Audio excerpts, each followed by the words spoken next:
Aujourd'hui, apprenons ensemble 10 noms de professions difficiles à prononcer pour les francophones comme vous et moi.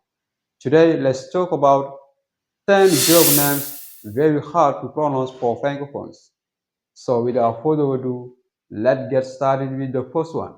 The first one is journalist. Journalist. En anglais, on dit journalist. Journalist. Repeat with me. Journalist. Once again, journalist. Good job.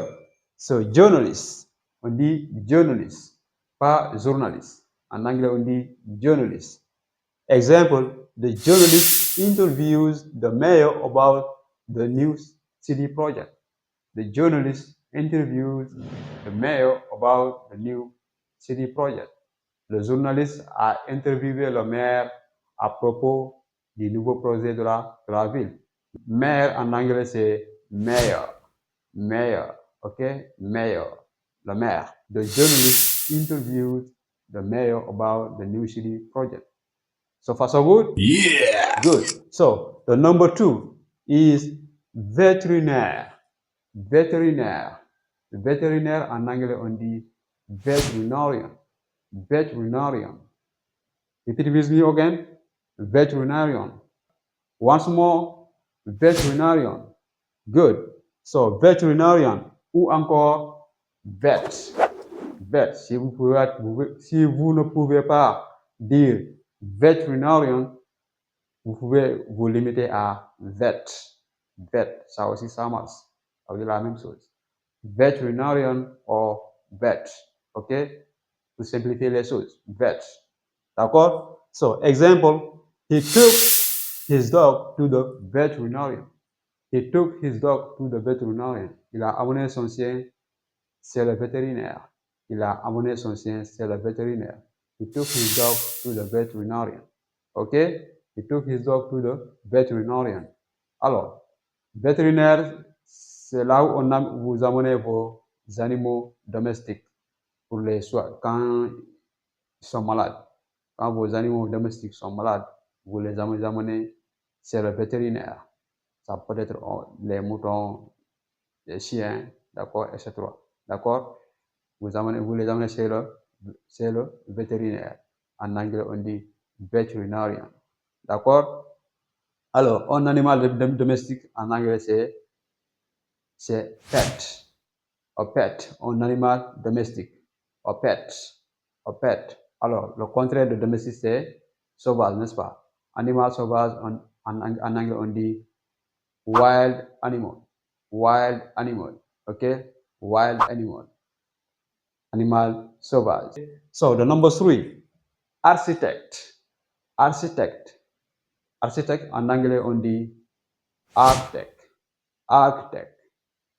Le CH là, lisez-le comme un que comme un K. Architect. Architect. Architect. OK? Architect, on dit architect. Example, we need an architect for this real estate project. We need an architect for this real estate project. We need an architect for this real estate project. We need an architect for this real estate project. Nous avons besoin d'un architecte pour ce projet immobilier. OK? So, the number 4. Number 4 is un agent immobilier.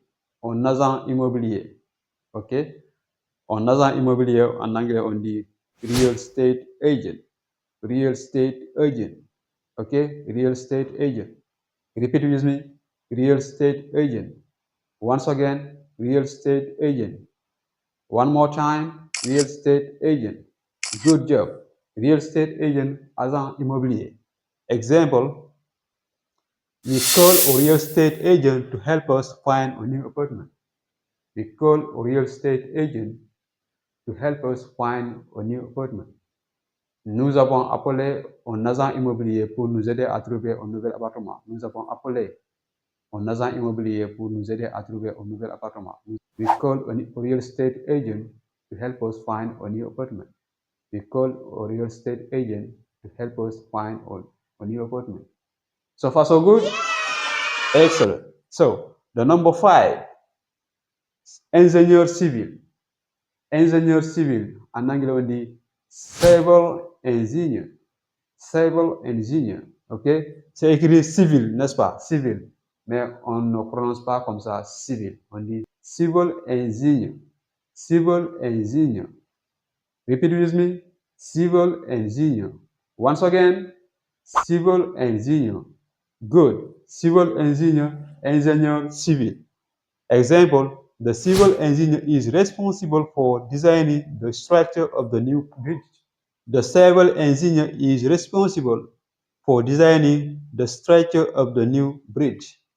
L'ingénieur civil est responsable de la construction de la structure du nouveau pont. L'ingénieur civil est responsable de la construction de la structure du nouveau pont. The civil engineer is responsible for designing the structure of the new bridge.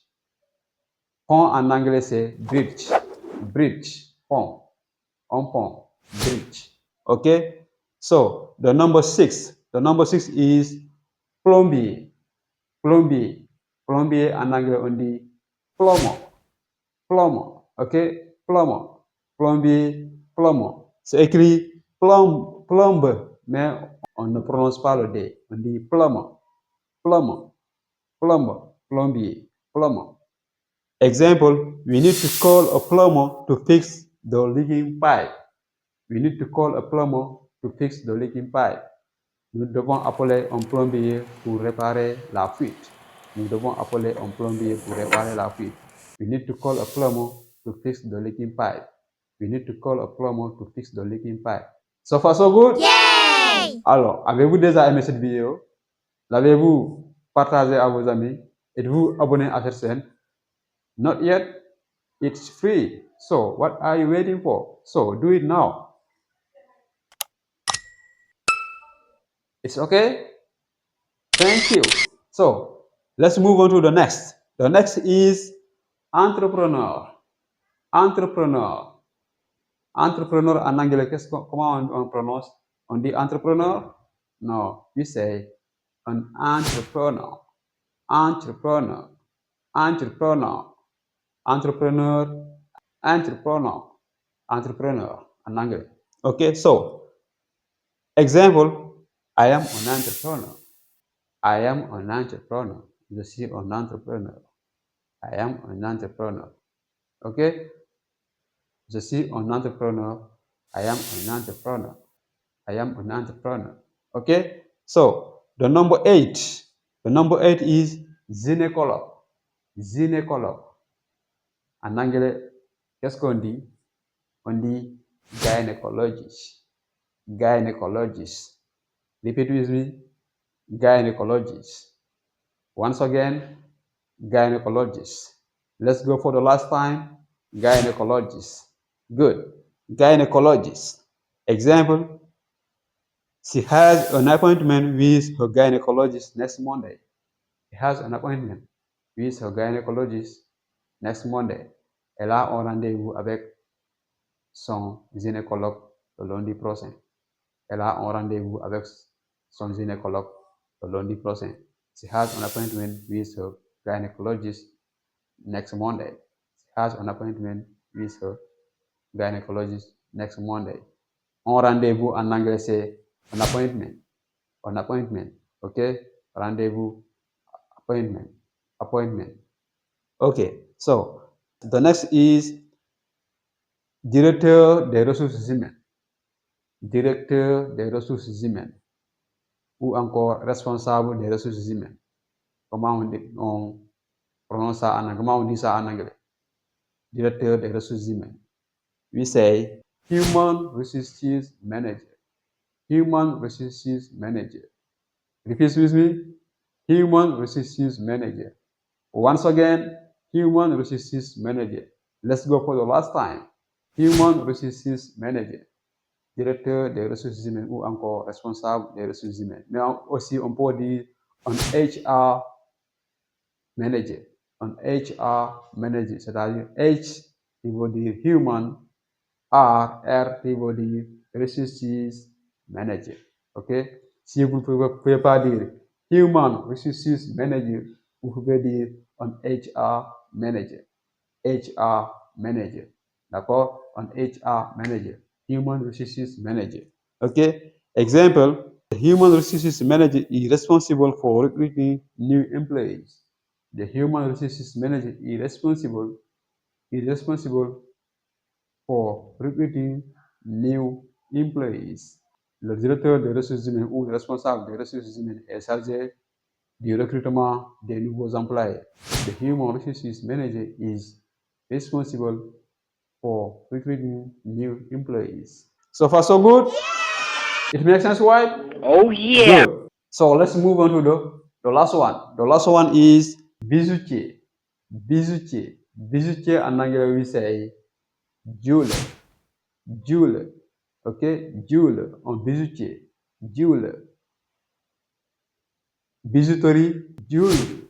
Okay, jewelry. Bijouterie, jewelry. Jewelry. Bijoutier, jeweler. A jeweler. Example, the jeweler showed us a beautiful collection of diamond rings. Le bijoutier nous a montré une magnifique collection de bagues de diamants.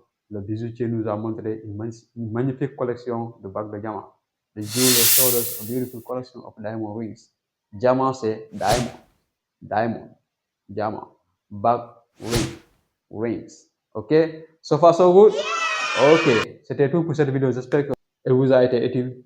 Si c'est le cas, n'oubliez pas de me lâcher un gros pouce bleu, de partager la vidéo, de vous abonner surtout si vous êtes nouveau et surtout d'activer la cloche de notification pour ne pas manquer mes prochaines vidéos. Hope that you like this video and you understand this lesson. So if you understand this lesson, click on the like button, share the video with your friends, subscribe to the channel, and most importantly, don't forget to turn on the notification bell so that you won't miss my next videos. Jaram Malang, your English coach. See you next time.